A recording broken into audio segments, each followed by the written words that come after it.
Jared Elliott and Texas volleyball grabs a 1 seed in the NCAA tournament. The transfer portal has opened, and so have the college football floodgates, and the World Cup is raging strong.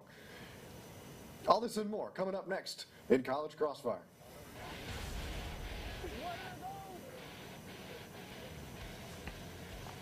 Coming back to that 2021 MVP. He's better than Josh Allen. He's better than Andrew Richard. He's not better than Muhammad. I can't say that. What the really think you get it. You know, bag money, whatever. No, that is a great answer. How dare you? Oh, man. Good evening, one and all, and welcome to the, sadly, last College Crossfire of our first semester here at TSTV. It's the best collegiate sports debate show in the world. I'm your host, Tommy Yarrish, and we've got another great show lined up for you as always. Let's go ahead and meet our contestants. On first base, he's our returning champion from a week ago, and he's more excited than any of us because his Astros just signed Jose Abreu, and the Texans are lined up for the #1 pick. It's Robert Gonsulin. Robert, how are you, sir? Pretty good, coming in hot, like you said, from a week ago off that win. Houston sports are looking a little good right now, also, like you said, but, you know, it's been a great semester, and I'm really excited for tonight. Super excited to have you back with us, Robert. And next to him, on second base, he's dominated so far in front of the camera every time he's been on the show and looks to keep his streak going. And tonight, he blesses us with a beautiful, ugly Christmas sweater. Ladies and gentlemen, he wrecks stuff. It's Courtney Machani. Courtney, how's it going? Good to see you, man. Grateful to be here. I'm honestly feeling a couple of, festive today. Festive, yeah, we like that. Hopefully I can get a win to end out the semester, and I've just been excited. It's been a very fulfilling process for me. Absolutely. So we're happy to have you back and expect you to be among the Tournament of Champions when we come back, and we'll talk about that a little bit later in the show. And last, but certainly not least, well, maybe least, I despise him because his Falcons injured Justin Fields purposely, and they should receive all sorts of fines, bans. They shouldn't be allowed in the league anymore. It's Justin Goosman. Welcome back, Goose. Good to see you, my friend. Good to see you, I guess. I mean, you know, the Falcons, if anything, should have been banned from the league when they blew the 28-3 lead. But it's good to be back, ready to close out the semester with a W. Let's get this thing rolling. Well, excited to have you back as always. Great to have all three of you here with me tonight. Let's get this party started. And we're going to get it started with a party that's having had just down the street. Texas volleyball secured another Big 12 championship. Feels like clockwork at this point for Jared Elliott and his staff. A #1 seed in the NCAA tournament, as well as sort of the cherry on top of an incredible season once again. They continue their search for a national championship that has just slipped right off their fingertips the last couple of years. Guys, what are your expectations of this team for the 2022 run for a national championship? Robert, we'll start with you. Right, Tommy. So Texas is not a team to be taken very lightly by their opponents. They have a 22-1 record, and they are ranked as the #1 overall seed in the tournament. I have them going all the way. There are a couple other really good 2 seeds, but they're not even on their side of the bracket. It's Nebraska and San Diego, who I think could be some threats, but they're not even in their group. You know, Logan Eggleston leads the team with 331 kills. I think she takes the rest of the team and Jared Elliott on a cakewalk to the crown. Logan Eggleston deciding to come back for her final season with the Longhorns in search of that ring that she's tried so hard to get and just come up just short every time. Courtney, your thoughts? Yeah, I also think that Texas will go all the way this year. The past couple of years, they've had struggles. They've choked a lot of stuff, but they've been #1 most of the time consistently this year. I think they finally pull it out. There's a couple people on their side of the bracket that I don't think will give them too much of a challenge. Stanford, I don't really think they've had too much competition. And, I mean, there's also going to be Ohio State, which lost to 2 unranked teams recently. And so I think they'll cruise to their side of the bracket. They will face some other tough team on their side, obviously, but I think they pull it out and win the championship this year. You remember the Longhorns played Ohio State earlier at the start of the year, and they were able to take down the then-ranked #5 Buckeyes here in Austin. Justin? I have very high expectations for this Longhorns volleyball team, but contrary to what my 2 panelists here said, I believe that they have a very tough road to get to the championship. Having to go through teams like Georgia Tech, Ohio State, potentially Minnesota, these are all very, very good squads that Texas is going to have to make it through. If Logan Eggleston, this #1 overall Longhorns team, wants to make it all the way, they're actually going to have to get out of probably the toughest side of the bracket. But that doesn't mean that they don't have a shot. I think Texas should still get to the semifinals, but if they don't, I would not be surprised. Their side of the bracket is extremely competitive. You know, Justin, I think that's the answer that I was looking for. So you'll get the 3 points here to start us off, just because I do think the competition on that side is so tough. You guys mentioned San Diego as a team, Stanford on the other side, and then we'll look at some of the other teams now on the other side of the bracket as well. So Justin, you get the 3, Robert, you get the 2, Courtney, you get the 1 on our first question. Going back to the bracket, as we were mentioning, lots of talented opposition for the Longhorns. Stanford, Ohio State, Wisconsin, etc. of the top-seeded teams in the tournament. Of those teams that I mentioned, and you can go out throughout the rest of the bracket, whether it's on the Texas side or maybe a team that they would face in the final or the semifinal, who do you think has the best shot of making it to a title game? Courtney, you start this one off. Yes, I don't really like repeats in sports, but I think Wisconsin has the best option to repeat here. I mean, they've dominated the best conference when it comes to volleyball in the Big Ten. They really just won the championship. I mean, they've been through a lot off the field, on the field, and I feel like they're battle-tested and they're ready, and I think that they're going to show improve. They've lost a lot of players from their last championship, but when you're in such a good system like that, you can adjust and you can prepare for the next year. So I think that they will prove again why they were champions last year. And certainly mental toughness, such a big aspect of the game, and the Badgers have it, that's for sure. And they're pretty talented on the court as well. Justin? I think Courtney just read from my script. I was going to go with the Wisconsin Badgers as well, and I'm going to stick with them. Unfortunately, they would be the repeat pick, but they have had some great libero play from their Turkish freshman. If I tried to pronounce the name, I would completely butcher it, so I'm not even going to attempt it. But she has been playing absolutely tremendous volleyball, and this Wisconsin team is battle-tested. They're experienced. If anybody has the upper hand and has a chance to repeat, especially this Wisconsin team, they have a great shot. Yeah, the Badgers, the number 1 seed on the opposite side of the bracket. So if they were to face the Longhorns, it would eventually be in the national championship game. Robert, close out. You know, let's take a step back and look at these 2 seeds. Nebraska in their group, they're paired with the worst 1 seed in their group, or in the entire bracket. That's Louisville. Nebraska has a 22-5 record, or 21-5 record, excuse me, this season, and they are 6-0 on a set score against teams they've already played this year, against Purdue and Loyola Marymount. Nebraska is that team. They have that fire. They have the right teams. They're playing the right teams that just aren't quite good enough. I mean, Texas, Louisville, Wisconsin, great teams, but Louisville, they're not like Texas and Wisconsin. Nebraska has the right teams they need to play to get to where they want to be. It's going to be 2-seed Nebraska, who has an upper hand besides Texas. Nebraska was the answer that I was looking for. I think the Cornhuskers have been really solid all year, and they have that upset potential if they face a team like the Longhorns, or if they face a team like Wisconsin come the final. So, Robert, you're going to be getting the 3 here. Courtney, you'll get the 2, and then Justin, you close us out with the 1. 3 good answers across the board. Last question here for our first block. The transfer portal doesn't officially open until December 5th, but players across the nation have already announced their intentions to transfer, including several notable Texas players like Hudson Card, who was expected to leave, and Andres Karic, who the Longhorns used in sort of a little bit of a flex role. They have him come onto the field as a tight end, but he's an offensive lineman, so it's essentially having 6 blockers out there. It's evident that Texas is going to be doing some of the shopping in the start of December. Who is a player that you would like to see Steve Sarkisian and company take off the shelf come December 5th? Justin. I actually have 2 players that I think Sark and company should keep an eye on, and it's in the state of Texas from rival school Texas A&M. That is Elijah Judy and Ish Harris. I think those are 2 very talented defensive players. They did not get on the field all that much last year for the Aggies, but I think the Longhorns have a good shot of going after those guys, considering the fact that they did recruit them last year. I think that these 2 would be a great addition to the defense that is losing a lot of guys on the back end. That's who I would keep an eye on if I'm a Texas fan, and I think they'd be a great addition to the squad. Certainly the defensive side of the ball, especially in the secondary and that linebacker core, is going to be something that the Longhorns are looking to replace quickly. They've got a good freshman class coming in line in those positions, especially if Anthony Hill is a player who decides to jump on board. But 2 great picks there, certainly from the transfer portal. So should Anthony Hill recommit to the Aggies, or they get a different linebacker look maybe over there. Robert? Yeah, I'm going to flip over to the other side of the ball and to a different state. University of Alabama, Trayshawn Holden. You know, he just finished his junior season, but he was there in 2020 when Sark was there.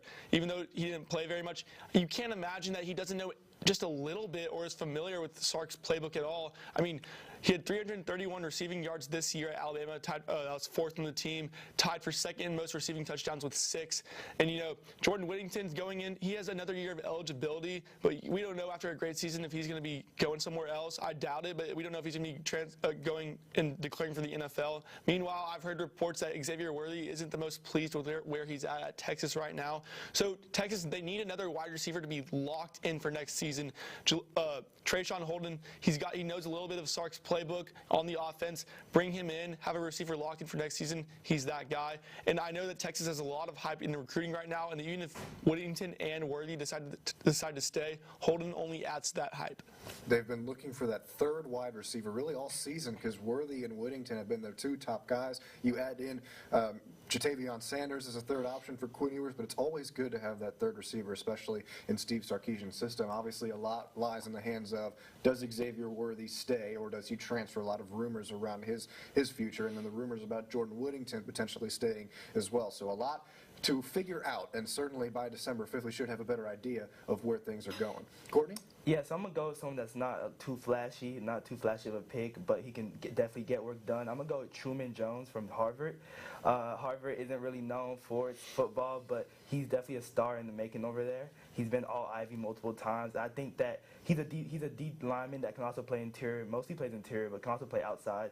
And I think Texas has been needing D-line help for a very, very long time. Someone in the trenches that could really make plays and do things that a lot of other players can't do. I think he can provide that for Texas. He's had 6 sacks this year, which would lead the team if he happened to be on the team. And he also has an interesting stat, which is 3 block kicks, which is top 5 in the nation. So he can make plays if you put him on the field goal unit. So I think Truman Jones would be a very good pick from Harvard. Going to the Ivy League. That would be an interesting fit. I'm going to give Justin the 3 points here just because I think 2 defensive guys, especially with how many players are leaving. DeMarvion Overshone leaving. Anthony Cook leaving as well. The secondary is going to be a little bit depleted. Deshaun Jameson as well. So guys like Harris would be great pickups coming over from a recruiting class for Texas A&M that was so good last year and might see a lot more players hit the portal from that class. So you get the 3 here. Robert, you'll get the 2, and Courtney, you get the 1. But once again, good answers across the board. So we're through 3 questions. We got a good battle on our hands so far. Jumping out in front early, we got a tie for first place, folks, with 7 points, Robert and Justin, and coming in right behind them is Courtney with 4. Still anybody's game, though. A lot of time left to go. Don't go anywhere. We'll be right back on College Crossfire.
Welcome back to College Crossfire. Let's get started with a quick score recap here. In first place with 7 points, we got a tie.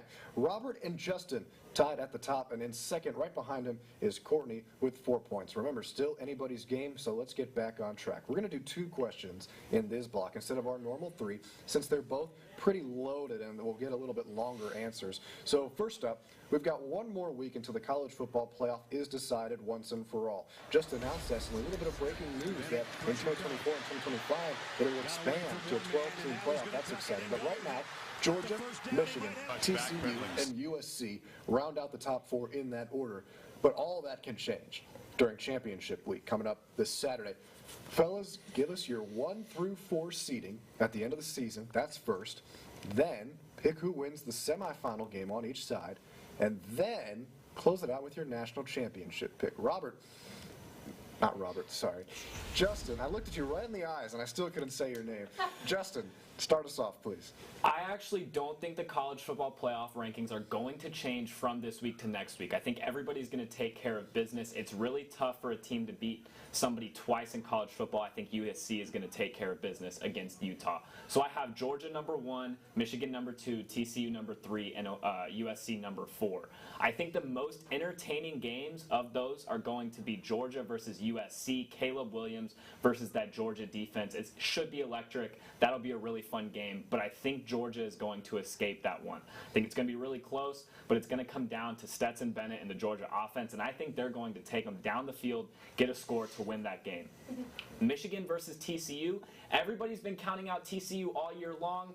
I'm going to do the same here. I think Michigan wins that game. The Michigan rushing attack is just too dangerous. I think they're going to take that one. So it's going to be Georgia versus Michigan in the national championship, where unfortunately that Georgia defense is going to expose J.J. McCarthy. They're going to shut down the run, and it's actually going to be a little bit of a blowout, very similar to last year's semifinal. I have Georgia repeating as champs. Once again, the Bulldogs on top. Man, not believing in the Hypnotoad. I mean, what more do they have to do? That's my honest question. What more do you want TCU to do to make you believe in them? They've beaten Oklahoma State. They've beaten Kansas State. They've beaten Texas. They've beaten Texas Tech. They've beaten Baylor. They've beaten everybody they have faced.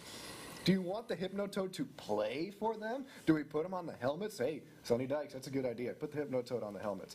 Nonetheless, solid picks all around, and I do think if Georgia and Michigan would end up playing, it would be a lot tougher for J.J. McCarthy to find moving the ball downfield against such a tenacious defense. We'll see what happens, though. Good way to start us off. Robert, now you can go. All right. So we're not talking about who's the better team right here. We're talking about what the playoffs are going to look like. At 1, I have Georgia. There's no reason the committee needs to put them anywhere else. They're going to go into the SEC championship and beat LSU. They're right where they need to be. Georgia's been at 1 all season. They're going to stay at 1. 2, I have Michigan. You know, I almost put them at 1, but they beat Ohio State by 22. Jim Harbaugh did his thing. They really went in there. They proved themselves. They are for real. Number 3, USC. Caleb Williams is going in on Friday night and beating the Utah Utes and Cam Rising and getting his revenge. At 4, and as much as I'm a Big 12 fan and I want TCU to represent the Big 12 and go to the playoffs, it's going to be Ohio State. TCU only beat Kansas State by 38-28 by 10 points the last time they played them this season. I don't know if they can do it again. I think this is where TCU is finally going to crumble, and it's when it's going to matter most. Then I have Georgia beating Ohio State. I have them throttling them. We've already seen Michigan do that. Georgia can do the same thing.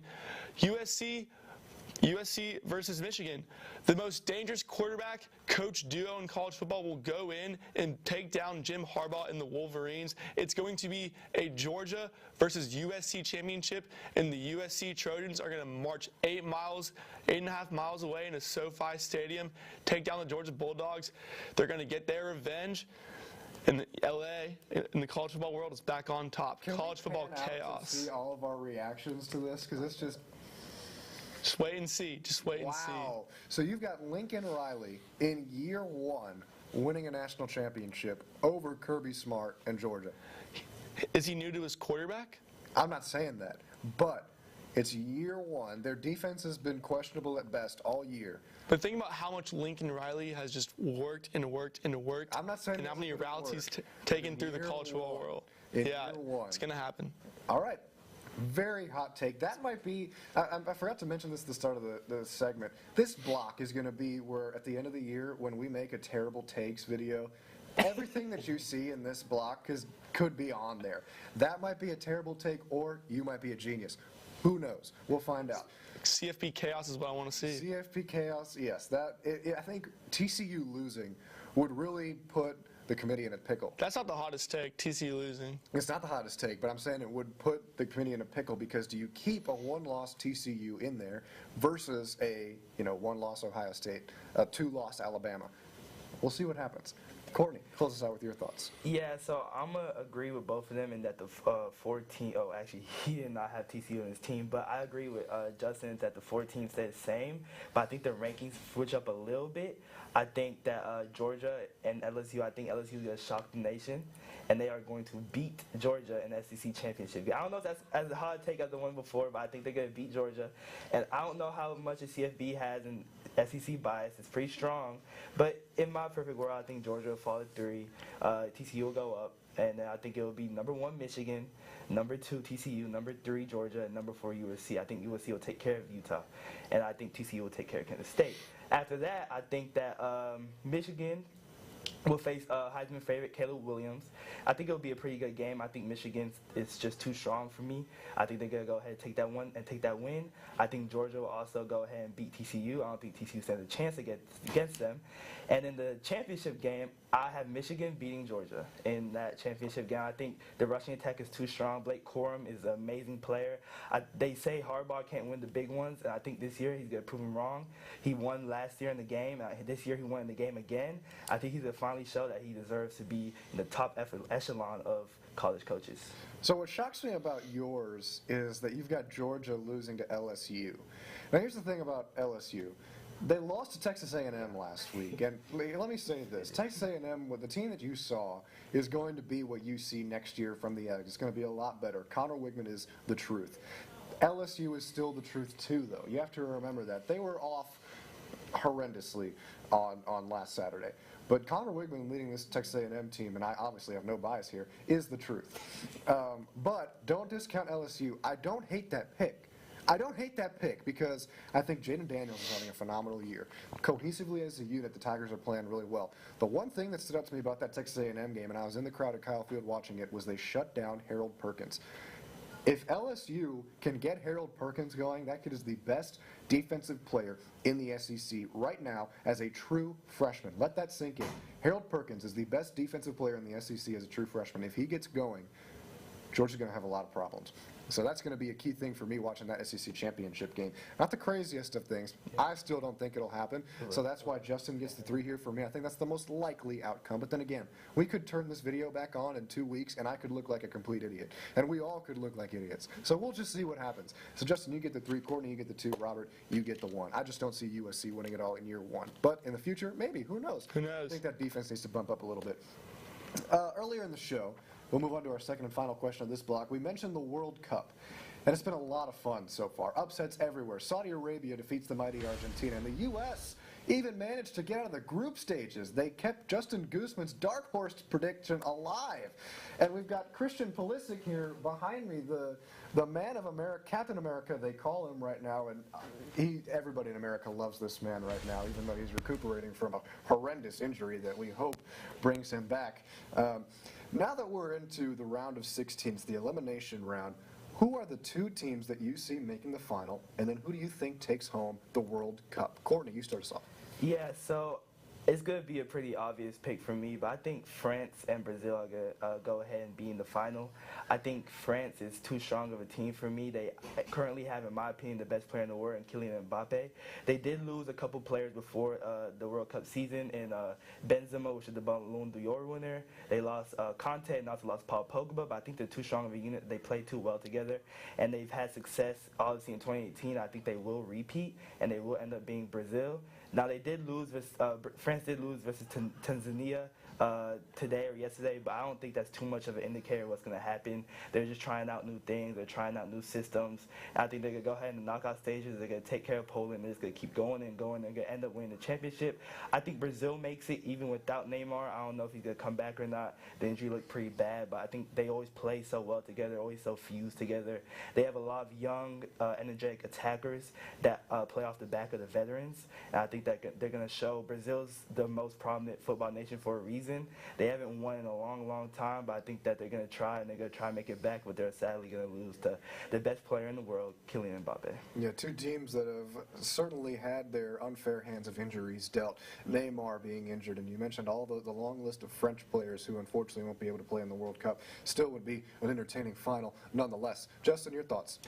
I'm going to, as much as I would love to stick with the United States, I educated myself on some soccer. I just don't think it's going to happen. I think they probably lose to the Netherlands. If they escape that, they're losing to Argentina, which brings me into my pick out of that side of the bracket. I'm going with Argentina. I think it's going to be a storybook tournament for Leo Messi. I think they got their stinker out of the way versus Saudi Arabia, and a lot of teams, that's really important. You get your bad game out of the way. You know what you need to work on for the rest of the tournament. That's why I have Argentina going all the way out of that side of the bracket. Like Courtney, I'm going to stick with probably the best team in the world in France. I think they're going to make it out of that side of the bracket. Mbappe versus Messi, it is going to be must-see TV. But the storybook ending for Leo Messi in his most likely last World Cup is going to happen this year. Argentina will bring home the World Cup and an absolute dogfight for the championship. What a final that would be. Argentina and France. I love that. And here's the thing about the U.S. I clowned Justin when he picked the United States, and rightfully so. But how fun would that be? I don't watch soccer a lot. I don't know about you guys, but I don't watch soccer a lot. Watching the U.S. against Iran the other day was one of the most fun experiences and most heart-wrenching experiences I've ever had. That was just so enjoyable, so much fun. So, still rooting for the U.S. If they make it to the World Cup, oh my God. We were talking about this in the pre-show with my executive producer, Jordan Galehood. That might be the biggest American achievement since we landed on the moon. Think about that. Netherlands, Argentina, Brazil, and France. If the United States wins that stretch, are you kidding me? We'd have no choice. It has to be called soccer worldwide. They can't call it football anymore after that run. We'll see what happens. Robert. So before the show started, we had a conversation about how likely a lower-ranked team can beat a higher-ranked team in soccer, and compared to basketball, football, and baseball, and how likely it is in those sports. You know, I'm going to agree with Justin here and use that take on here. I think Argentina, I'm going to go with Argentina. They're going to win their first game, and then, quite frankly, I don't think they're going to beat the United States either. But they have Lionel Messi, arguably the best player in the world, and I think they're going to meet Portugal somewhere along the way to the championship. Whether or not it's in the final or whether or not it's in a little bit of an earlier round, Lionel Messi and Argentina will be in the final, and they're going to beat France or Brazil. Argentina, they have that strong history. They have that strong depth on their team, and I feel like that the Messi-Ronaldo matchup, the first one that will happen in the World Cup, where they've played against each other, that will end the debate as to who is better, and it's going to cement Messi in a glorious career and a glorious end to a great rivalry. Man, I don't know. No, I don't have the bracket on me on the top of my head. Could a Messi-Ronaldo final happen? I will get Studio audience? Okay, we're going to have our wonderful studio audience member, Kevin Bosker, check on that for us. How storybook would that be? Two of the greatest players of all time facing off in the World Cup final. Both of them have never won it before in their last World Cups. That would be so much fun. So we'll see if that happens. So we've got two Argentina picks and a French pick. Very interesting. Courtney, I like your pick the most here. I think you get the 3 points because I do think the French are just too stacked. Argentina would be a lot of fun, though. So, Justin, you get the 2. Robert, you'll get the 1 here. 5 questions in, 3 to go. Still wide open on the leaderboard. It got a lot closer this last round. In first place, Justin breaks away. He leads us with 12, and in close pursuit, tied for second place are Robert and Courtney with 9 points apiece. We've got one more round to go. You know what that means. Rapid Fire is coming up next on College Crossfire.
It's time for the last 3 questions of the night here for us on College Crossfire, and you know what that means. It's the rapid fire round where the points are double, so it's anyone's game. If you're new to the show, rapid fire is our third and final segment where our contestants will have to answer 3 questions just like they have the rest of the night, but this time they have no idea what I'll be asking. Everything is off the dome. They say defense wins championships. That's not true. Rapid fire wins championships. Let's find out who tonight's champion will be. Here we go. Qatar hosted the 2022 World Cup in a questionable decision, and the U.S., Mexico, and Canada are lined up for the 2026 games.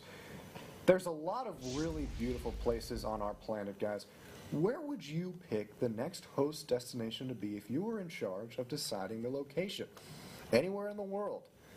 Where would you put it? Anybody can answer first. This is a tough question. Oh, man. Someone else is going to have to take the lead. You know, I'm going to go where football, arguably, where football or soccer, however you like to put it, I'm going to go where soccer is really like most held in high value, where it's most just glorified, looked upon. The middle of Europe, Italy. And Italy didn't even make it this year. But think about it. If you had a World Cup in Italy, think about like the distance that people could travel from other continents. The location would be so convenient for all people in the world. It's like right in the middle compared to like where you're looking at, but it's also so glorified in that continent, and you could have famous soccer players, whether they're retired or not, come all the way and watch, and think about all the famous people, all the famous athletes, all the famous celebrities, and all the hype in a Premier League country. Excuse me, not Premier League, I'm sorry, Champions League country.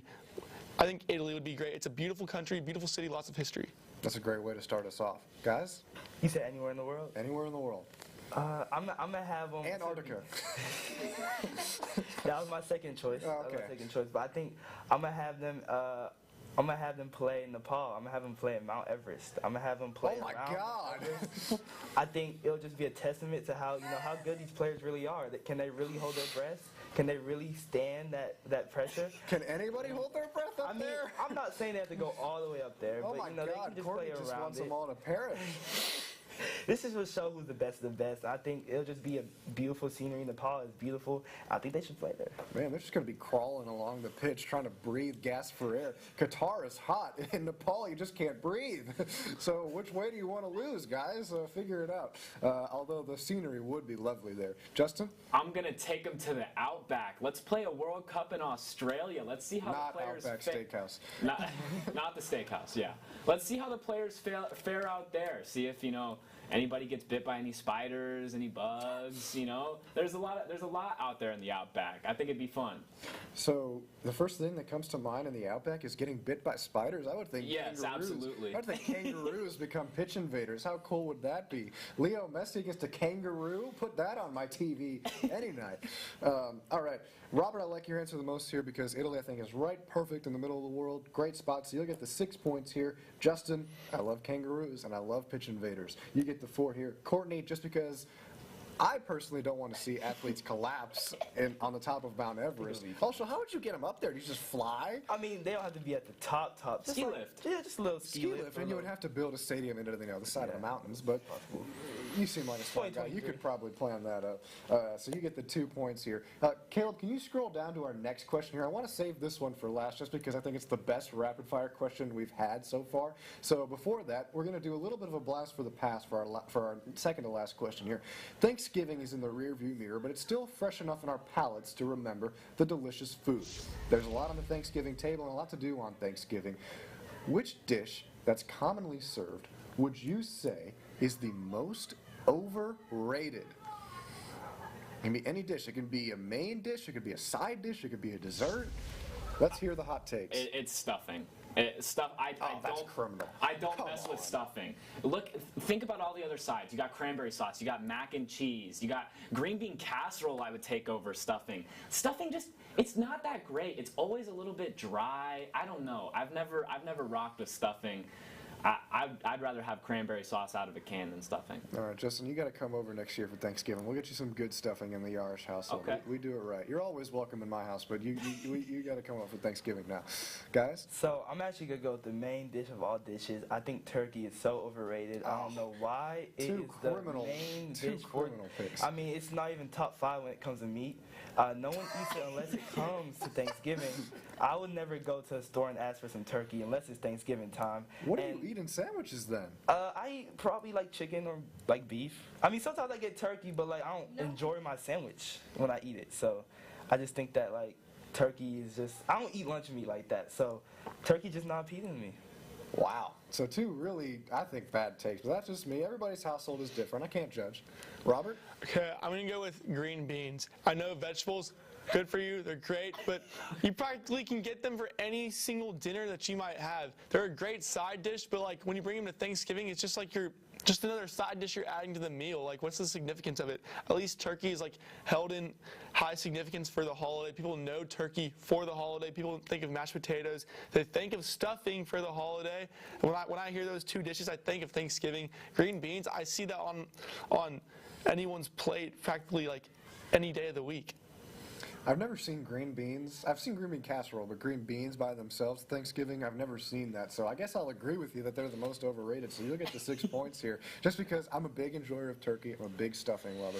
So Courtney, you'll get the 4. Justin, you'll get the 2.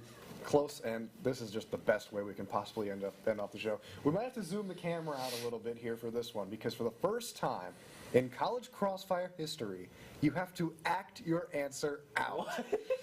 We've been talking about soccer a lot, guys, so we're going to end on a note as well. Let's say you just scored a massive goal in the 90th minute to put your country ahead in a knockout game. Show us what celebration you would hit on the pitch. Yes, we've got the camera stretched out. Act it out, guys. Let's see it. You just scored the massive goal. What's your celebration looking like? Anybody can start us off. Right here? Let's see it. Let's see it. You should just like we'll fit. Yeah, I don't know, but I'll start from. I'm not the best grittier, but I think I just gotta go. Plain old gritty. Okay. Okay. That's a clean gritty. That's gotta be. I We think like that. just classic. It's timeless. It's popular. It's timeless. Yeah. I just think that's the best one right there. All right. So we got a gritty to start us off. Robert, do you know what you're going with? I believe I do. Okay, here I'll get out of your way, sir. I always thought watching this one in sports was pretty cool. It's a 2-parter. Second part, listen, the championship, 90th minute, you just scored that goal, you're going home. Take out that arrow, shoot out the crowd, and wave goodbye. I'm catching that flight. I'm going home. All right, so a 2-act show from Robert Gonsulin. Wow, we've got 2 really good ones under our belts. Okay. Justin, Okay, so this is going to be amazing. this is a Texas classic. So you run up, you kick the goal. Oh, I kicked that with my foot.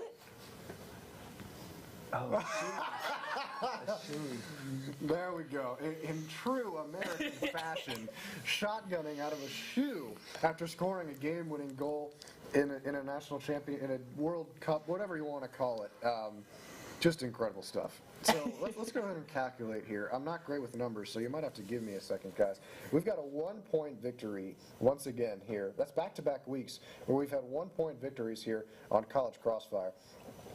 And good for all of you guys, because you're stat padding essentially for our Tournament of Champions, which is coming up when we come back from the break. Another great way to close out our show, our first ever Acted Out segment on College Crossfire, but as you know, there can only be one winner. Tonight's College Crossfire champion is, drumroll please, it's time to take off your shoe again. Justin Goosman goes ahead and wins it. Let's do it one more It's time time. to shotgun back out of the beer once again. He scored 2 goals in the 90th minute. Unbelievable stuff. Cece, do we have time for FaceTime? Yes, we do. Justin, take it away. Oh man, Mom and Dad, I apologize. Tommy, it's great to be here. Great way to end the semester. Fellow panelists, great luck on finals. Tommy, good luck on finals as I was well. going to say, you want me to fail everything? Well, thank you, I guess. Thanks for saving me for last, and congratulations to you. To the Goosman family, I'm so sorry that you just saw that. But, hey, he doesn't do it here, if that makes you feel any better. Huge thanks again to Robert Gonsulin, Courtney Machani for coming on and joining us. I'm sure we will see both of you guys when we come back for the Tournament of Champions. That's going to do it for us here at the TSTV studios. Before you go, be sure to come back on Friday mornings for the 1-0 Sports Show, and Monday night for College Press Box. It'll be our last one of the semester as well. Like I said, this is our final show of the semester. When we come back in January, we will open with our Tournament of Champions. Our top 6 panelists from the rest of the year will go head-to-head. We go 3-on-3, and then our 2 winners from those 3-on-3 matches will face off in the ultimate rapid-fire round. Should be a lot of fun. We're so excited for when we come back.